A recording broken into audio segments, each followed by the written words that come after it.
Hey folks, welcome back to the channel. This morning I'm going to be working on laying out the rebar that's going to go between the slab and the stem wall and into the base of the walls on the house. I've got to drill it, epoxy it in, and then leave 2 feet sticking out to tie into the vertical rebar that goes up the walls. First step I've got to do is measure for the offset to allow for the brick ledge around the garage, and then start figuring out the center line for the rest of the rebar that's going to go in. Once I've got those lines figured out, the next thing I need to do is measure and lay out where all of the doors are going to be, because there obviously isn't going to be rebar sticking up through the middle of a doorway. And once I get those lines laid out, I'll snap them in with the chalk line and start laying out the rebar, and then drilling and epoxying rebar in. Now, because the design of the house has evolved out of necessity, raising it out of the ground, we're ending up with porches being configured differently than what we'd intended. So what I'm more than likely going to end up doing is, rather than leave the brick ledge on either end of the garage and tie in a sidewalk in to make a porch along the side of the garage on the face of the slab, I think what's going to end up happening is I'm going to take the quickie saw and cut 4 inches off of this, take our brick ledge back down to the stem wall, and then that'll give a place for the inside edge of that sidewalk to rest, and then put a block on the outside, the block wall on the outside. It'll give us a stronger bond, and I think simplify the process. But we're going to have to discuss that amongst ourselves and figure out if that's what we're going to do. In the meantime, there's a 4-inch brick ledge added into the width of this garage and the front wall where the doors are. So I need to mark that so I can take it out, because that is in fact the outside edge of the concrete block wall.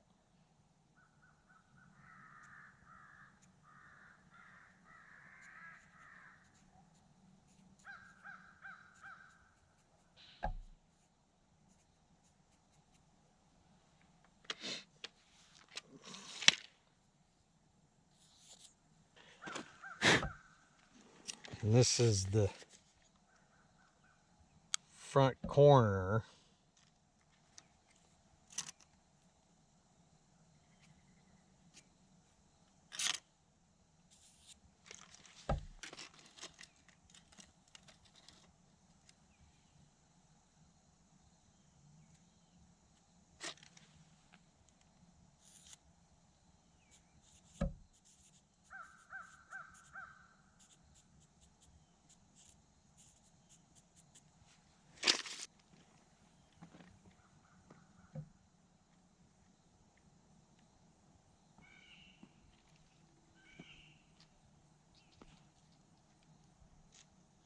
The layout for this block is 6 1/8 inches center line from the edge of the slab, and then they're on 11.5 inch center in the holes going around the wall. I'm going to get these 6 1/8 lines laid out, and we'll go from there. Since this is for the rebar and not where 2 surfaces are coming together, the placement of a door or whatever, this Sharpie is plenty precise enough to make these marks.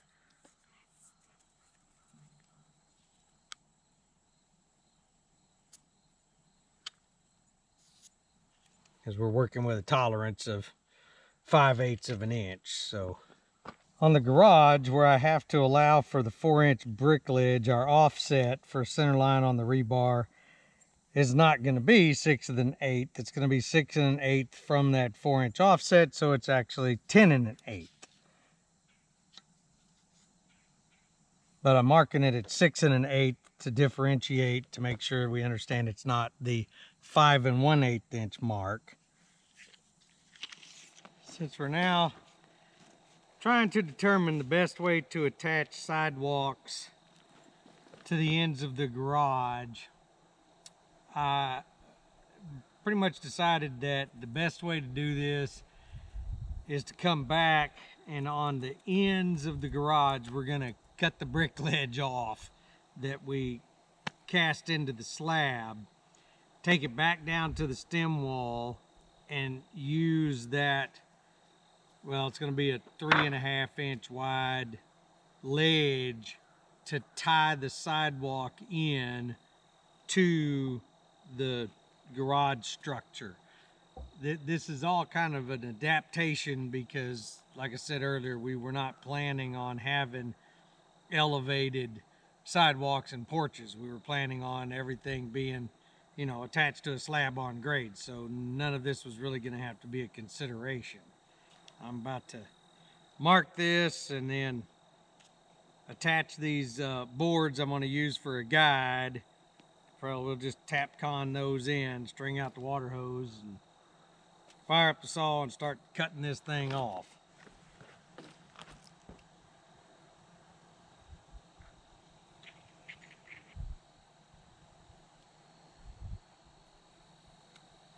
Of course, lumber being what it is, it's not real straight, so I'm gonna have to work my way down this and pull it over onto the line where it needs to go.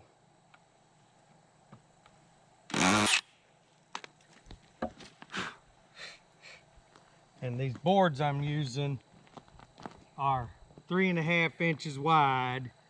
We originally cast that brick ledge at 4 inches, and then I offset the rebar that got folded over and tied into this 6 inches. So if we take 3.5 inches off of this, it should give us still 2.5 inches of coverage over that rebar on this outside edge. So that, I'm hoping, is going to be enough to prevent any issues. It's all a gamble regardless of what you do. And I'm reusing these Tapcons that we used on the slab form because they're still good, and as expensive as these things are, there's no reason to throw them away and go buy more.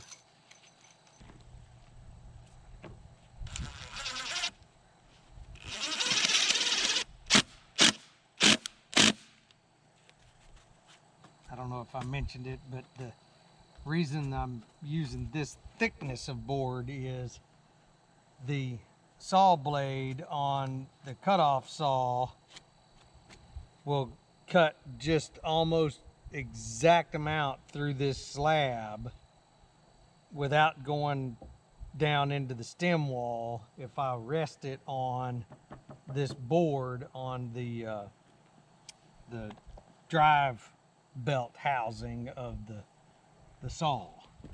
All I'm doing is, that was the last place that this board was on the correct side of the line in alignment, so that's where I put a screw, and I'm going down through here to check it and see if I start pulling it back where it starts going too far the other way. And that's about right here.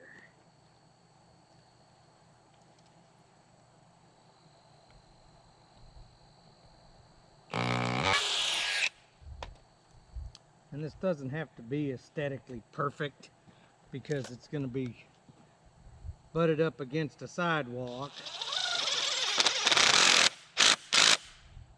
And it's going to have rock on top of it, so, you know, it's easier to take measurements and do other things in the future if it's as straight as we can make it.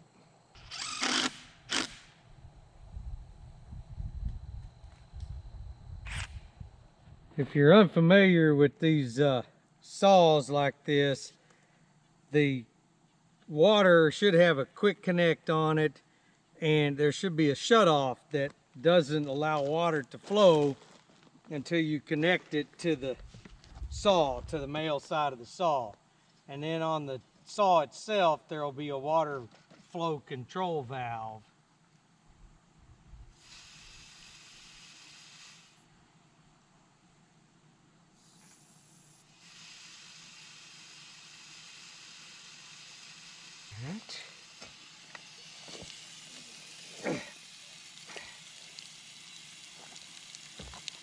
This ought to be pretty dang messy.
I'm gonna try this a little bit different this time.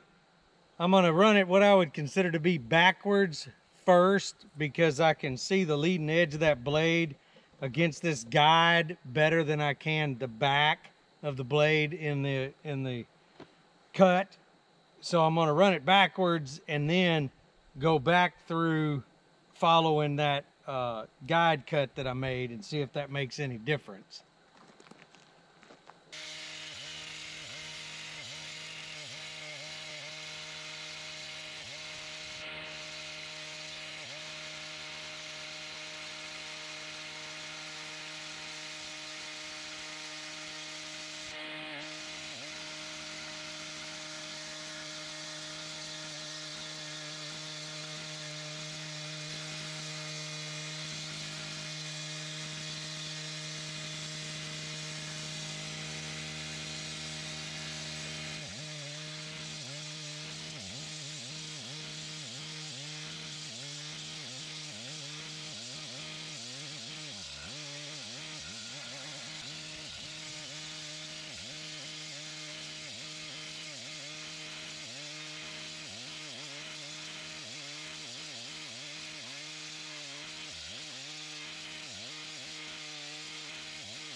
Well, now when it's time to put the sidewalk on, it'll sit right there. We'll put rebar pins in and tie everything together. So I think that'll be a much more stable way to put the sidewalks alongside the garage over the long term than just pinning them in and setting them on top of the dirt. Now that we got that brick ledge cut off of the ends of the garage, I'm going to go back to what I was originally going to do, which is lay out for this rebar and start setting up to drill these holes.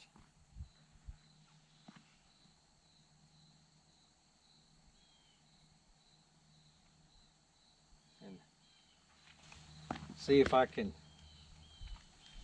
get this new chalk line to actually mark.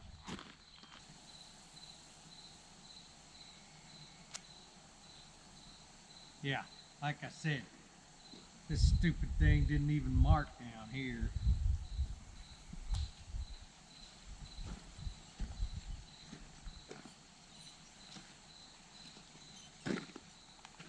And I've already stretched this thing probably half a dozen times, added chalk, shaking it in and out. It's like this plastic doesn't want to hold the chalk. Another one of those situations where new and improved isn't. Well, it's new, it's just not improved.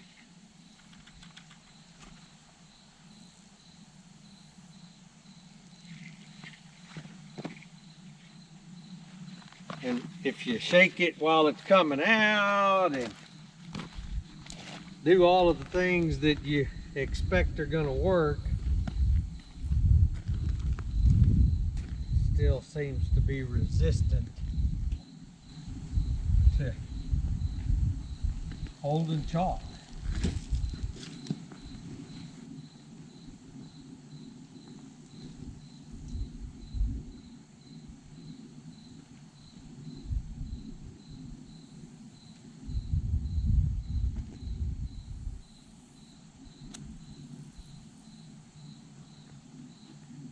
What a piece of crap.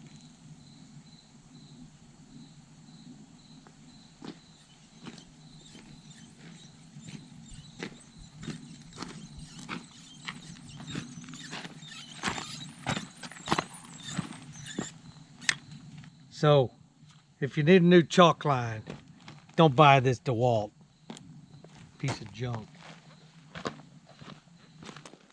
Now that I got through the pain of marking that with that crappy chalk line, and I have bought recently a Bostitch that's got a similar string on it, but not the same, and it seems to pick up and hold chalk just fine. I've got another DeWalt that's older style, like the Stanleys.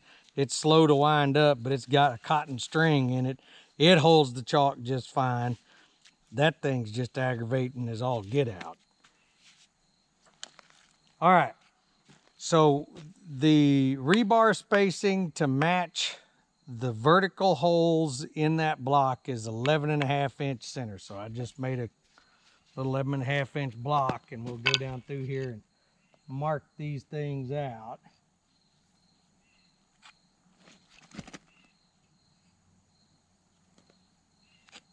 And I don't know how we're going to address the windows, because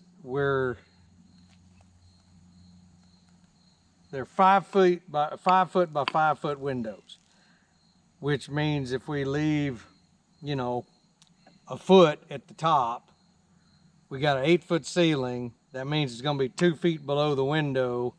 Well, if we leave 24 inches of rebar sticking out, we're going to have to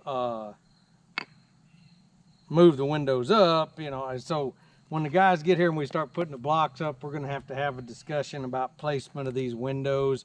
I think we're going to end up probably cutting these rebar off. I'm going to go ahead and drill them and stick them in, and just make note of that we're going to need to cut them off.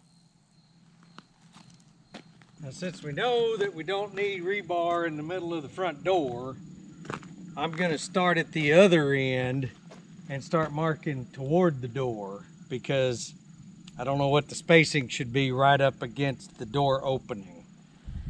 Based on the spacing of the rebar that's between the stem wall and the slab, and the rebar that's going through the slab into the stem wall and up into the exterior walls of the house, I should be able to drill these and miss all of the rebar that's already in here.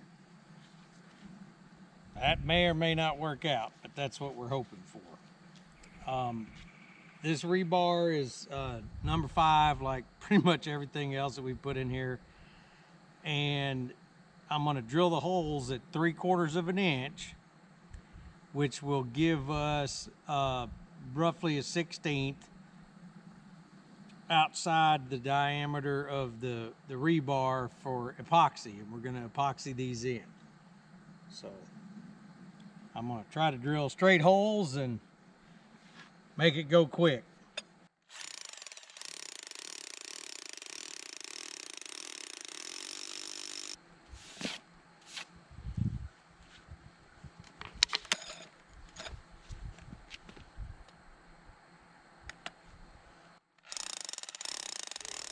Well, since we have this nice smooth slab now, I decided to revert back to my Army training and use one of the sayings that we had. And that saying was, don't stand if you can sit, don't sit if you can lay down, and if you can lay down, sleep while you can, because you don't know when you're going to be able to again. So instead of bending over and messing with my back doing all these stupid holes, I'm gonna sit here on this thing and roll and see if that works any better, because it's a lot better with my back up straight than it is all bent over.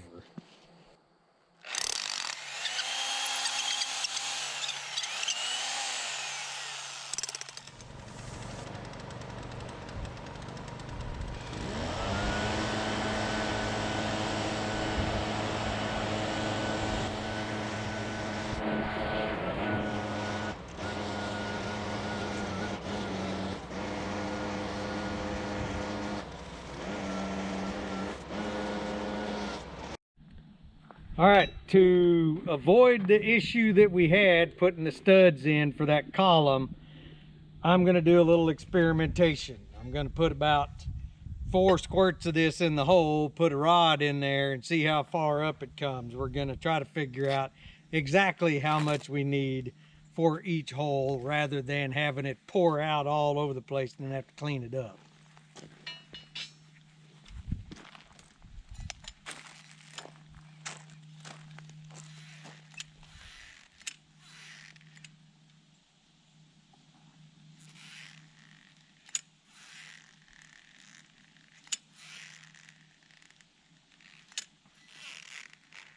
They had one of those Ryobi electric ones. Electric things on sale the other day, and I just dang near bought one.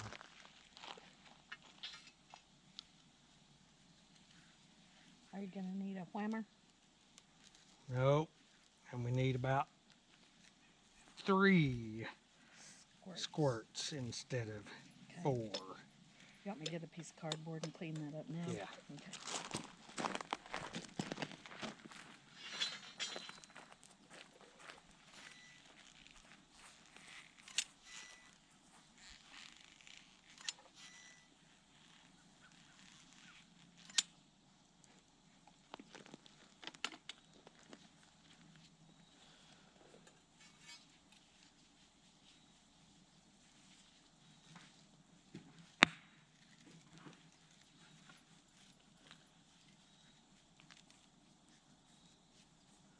And actually looks like it's about 2.5.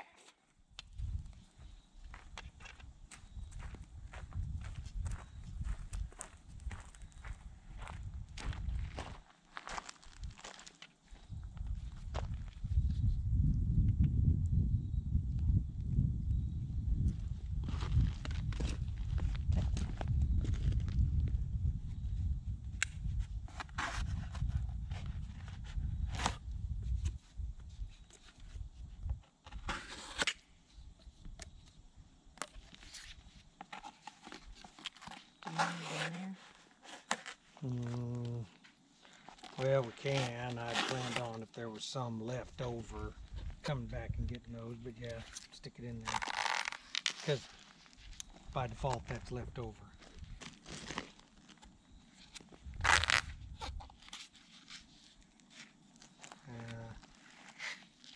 Actually, go ahead, but don't do that anymore. Yeah, because it's not going all the way to the bottom.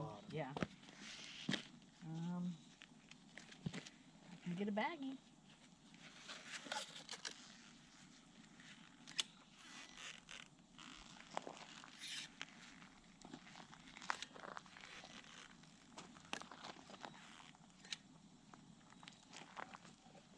You want to go ahead and fill that one, since it'll have a bubble in it.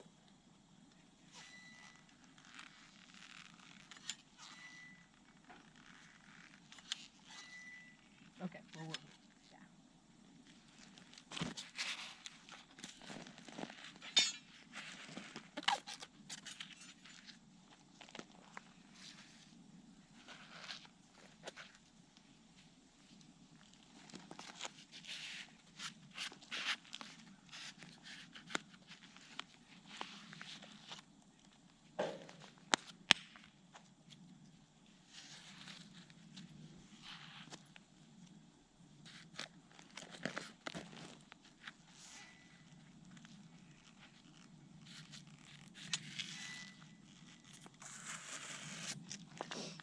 Alright, that one is dead. That was a partial tube left over. I was going to say, please tell me that's as... Oh, well, they ain't going to go very far. That's got stuff all over it, so...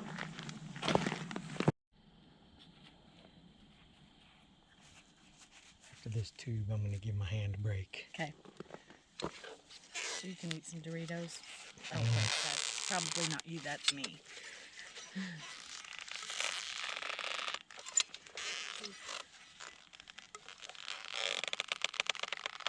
And that tube could be getting... Yeah, they're too short. There seems to be a disparity between the metric tube makers and the metric gun makers. Okay, after suffering crazy arm pump, putting this adhesive in these holes to set this rebar, I did a little quick research, and it seemed that the best value for money on a battery-powered caulk gun was actually this Ryobi. Everything else that I've got is DeWalt. And I do have on the way a adapter to put the 20-volt DeWalt batteries on this thing. But I've been pretty surprised with this. I've run through, I don't know, 10 tubes of this adhesive using this gun. No, actually 16 tubes of adhesive using this gun. And it's just now lost 1 bar of battery power. So pretty impressed with it. The one complaint I would have is, well, 2. 1, the speed is very, very easy to hit with your hand because it's, you know, just on the left-hand side. And the tube holder, this shoulder right here that's supposed to catch the back of the tube, is a little short for these adhesive tubes. They're not as big as a regular caulk tube. So you've got to hold it, which then further exacerbates the problem with the speed control. But it's a lot better than pumping these things by hand. And if you're wondering why we did this way, it's easier to get a good finish on the concrete without these rebars sticking up, because you can get the screed all the way to the edge and use your form a lot easier without having to go around each individual one of these. The most inconsistent spots in this slab surface are where the plumbing pipes come up and they're close together, because they couldn't really get the screed around that stuff to give a nice level flat surface. Since we're putting tile, I figured the extra aggravation of putting this rebar in this way was worth it if we could have a better opportunity of having a nice flat floor surface to put tile to.